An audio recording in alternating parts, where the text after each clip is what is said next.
Bidhaa ya mchele aina ya SSS imeteketezwa kufuatiwa baada ya kufanya ukaguzi wa mashirikiano baina ya ofisi ya mkuu wa mkoa mjini Magharibi na ofisi ya wakala wa chakula, dawa na vipodozi. Ikagundulikana kwamba imehifadhiwa vibaya.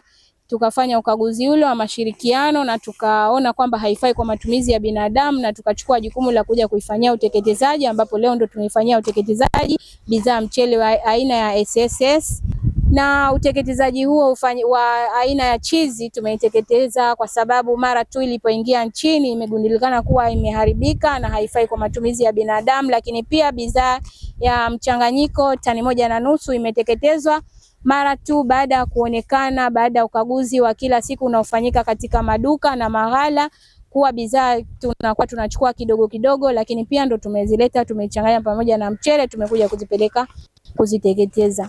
Lengo la uteketezaji wa bidhaa ambazo hazifai na zimepitwa na muda wa matumizi, tunahakikisha bidhaa hizi haziendi kutumika, na ndio maana tunazileta katika jaa kuu Kibele kwa kuhakikisha bidhaa hizo hazitumiki tena na jamii inabaki katika hali ya usalama. Wafanyabiashara na wauzaji wa jumla na rejareja wanapobaini au kuhisi bidhaa zao zimeharibika au kupitwa na muda wa matumizi, waje waripoti katika taasisi yetu ya wakala wa chakula, dawa na vipodozi, ili kuepusha athari itakayokwenda kutumika bidhaa ile kwa binadamu, kuepuka yale madhara ambayo yatapatikana baada ya bidhaa kuharibika au kupitwa na muda.